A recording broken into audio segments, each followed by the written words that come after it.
for speaking in my language. It's a substantial advantage to me, so I appreciate it. I also want to thank you for being here. My pleasure. For our readers. And I would like to know, can you tell us something about yourself? Oh, about myself, huh? It's so open. Introduction. Well, I'm somebody who grew up being a huge reader, and when I was pretty young, I imagined I might like to be a writer.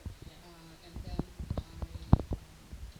my dad is an accountant, my mom is a housemaker, and he didn't really believe that I could be a writer, so I went to school, to law school, and became a lawyer. And I didn't actually imagine that I could be a writer until I was in my 30s. When I was about 30, and my husband, I was working all the time. And my husband, I was working hard commitment in the United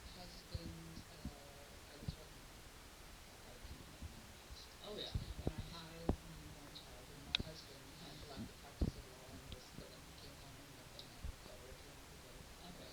So one evening he just said, when I got home at midnight, he poured me a glass of wine and said, "So, is there anything else you'd like to do with your life?" And I said, "What else would I like to do with my life?" He said, "Forget about what you think you can do.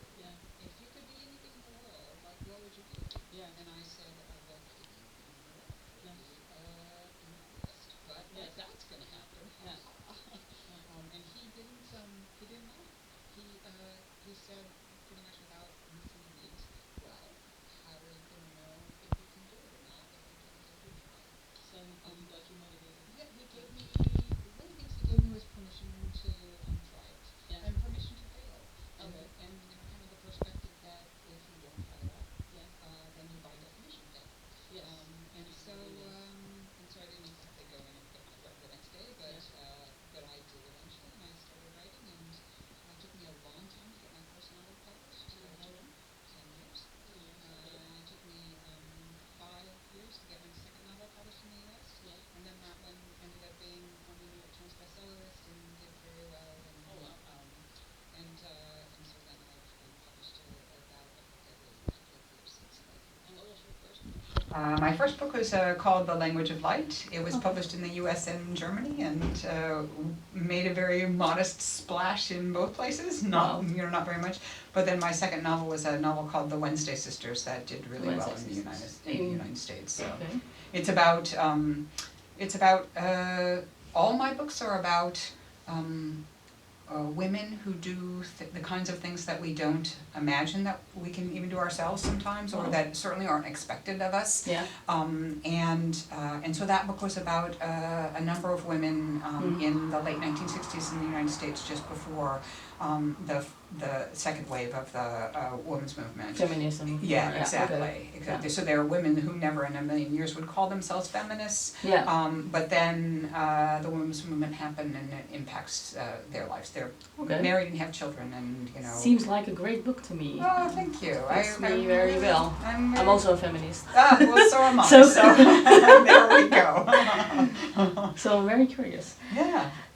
Your book, The Last Train to Freedom, in the Netherlands, De Laatste Trein naar Vrijheid, just got released in January. How did people react on this book? Well, so it's interesting. I think today is the first day it's available in the Netherlands. So it's brand new. So I only have the experience of elsewhere in the world so far. Maybe you can tell us. It came out in September in the United States and in Canada. It's done fabulously well there. It's been a national bestseller in both countries. But more importantly, it is the responses I'm getting from readers, and especially from people who were involved in people who were rescued by the Kindertransport. The responses I've gotten from them have been just incredibly moving. I've met a number of them at various events. I was invited to and attended a Hanukkah party that the Kindertransport Association of Northern California had in December. I've been sent pictures of 4 generations of family that none of whom would exist if it weren't for Truce and her efforts. That's very great. I got an email from a woman who's now in her 90s who was number 211 Wow. on the first train, Yeah. the train I talk about in the novel. Wow. And it was such a moving email. She said she just had one question, and that was why it was being put on the fiction shelves, because it was so close to her own experience that it read like nonfiction, like a very true story to her. Yeah. So that was really nice. And then her name was Marion Wolf. Yeah. And then I received an email from, kind of the biggest surprise, I received an email from a man named Paul Alexander, who lives in Israel. Oh, okay. And I had read about him because he's somebody who was put on a train as a baby. He wasn't even 2 when he was put on a train. Wow. And he, maybe 18 months or so ago, he and his son and his grandson rode bicycles. He, I think, was in his 80s when he did it, retracing the path of his train. He was rescued from Berlin, so Berlin to Hook of Holland. And he wrote the most extraordinary email. He said somebody in LA had sent him the novel. It's coming out in Hebrew, but not it's not out. The Dutch is the first translation. Okay, And he said he didn't so much read the book as he said he just finished the book, and he didn't so much read the book as weep the whole way through it. He said he had read extensively and done extensive research on the Kindertransport, trying to understand his own experience. Because he was so young when he left. And he said he had never read anything that made him feel he understood his experience so thoroughly. So that was really lovely. And then I say in the book,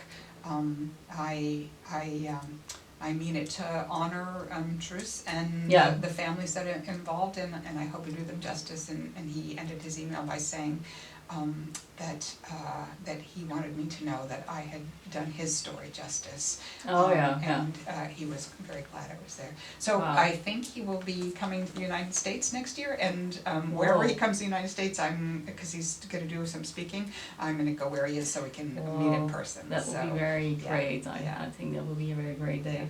Yeah, I think it will. But I've met, there was a man at one of my readings. Usually when I do readings, I ask if there's anybody who's been rescued, because almost at every reading I've done in the United States, there has been somebody, and in Canada. One of I was in San Diego, and I asked, and a man in the middle said he was from Vienna when he was 5. And we talked a little bit during the event, but then he stayed afterwards, and we talked for an hour or more after the event. And it was like meeting Walter all grown up.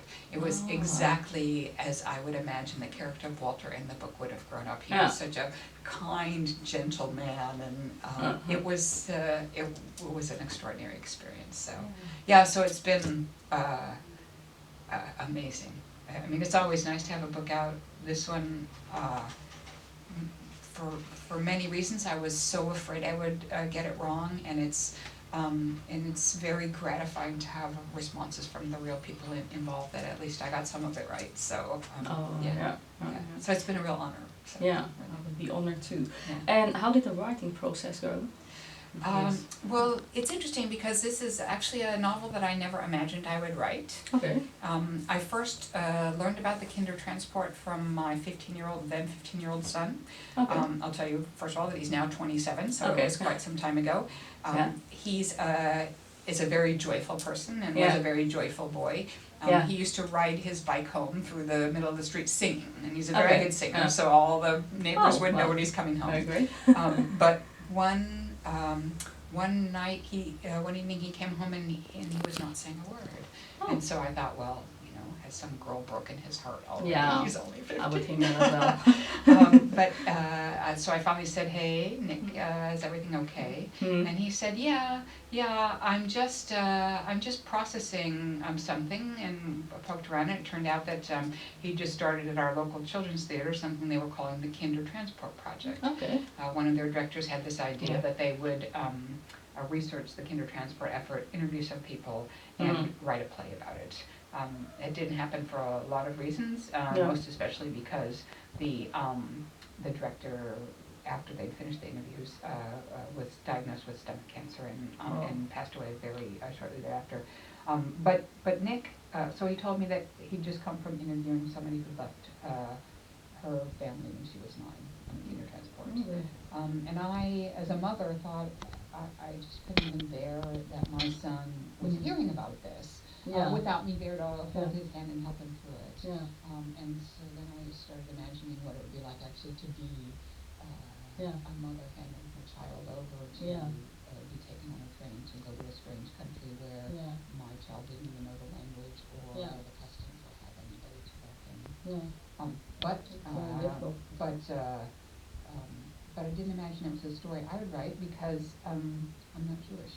And I thought that as a fundamentally Jewish family, that story. And then so I just studied it out of like a fascination with it.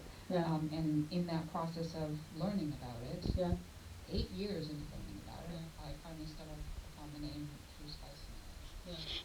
And she was very elusive, very hard to find. But she, I came upon her name in a children's book about the Hindu passport, and then with her name I could Google her. It turned out if I had her name and tried to Google her when I first started the book, I would have gotten 26 hits. That's it. Just for perspective, if you Google me now, you get more than 500,000 hits, which is insane difference. And most of those were not even in English, so or French, and those are the only two languages that I can read. But much searching, so I found an entry of her in Righteous Among Nations, which is an honor bestowed on Gentiles who did extraordinary things during the war to help Jews.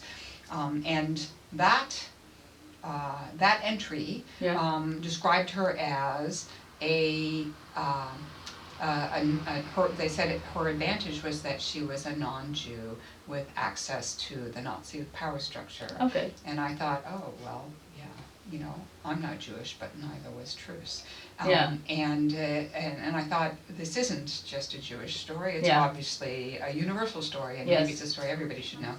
And so, oddly, as daunting as Truce is, I began to imagine that maybe it was a story I could tell. I'll tell you, I'm not Dutch either. So that was your inspiration. But that was my inspiration, And then I went hunting for details about her, and that was really hard to find as well, because in most of the world, and I think even in the Netherlands, she's largely unknown. So yes, I didn't know her either. Before I read your book, actually, I've never heard of her. Everybody I know from the Netherlands, everybody I've spoken with, including my friends at HarperCollins, and my publisher told me yesterday, nobody there had heard of her. She's not even mentioned in history books. Nowhere. She's not even mentioned at Amnesty International, where I've just been in a traineeship. Never. Nowhere. I mean, she needs more credit. She way needs more credit. Exactly. The way I learned about her finally was I found a notice conveniently in English that said that there was a book written about her. A book written, it described it as a book written by her. It turns out to be a book where sort of a journalist went to interview her for a couple days and sort of transcribed the interview. So it's a very wandering book.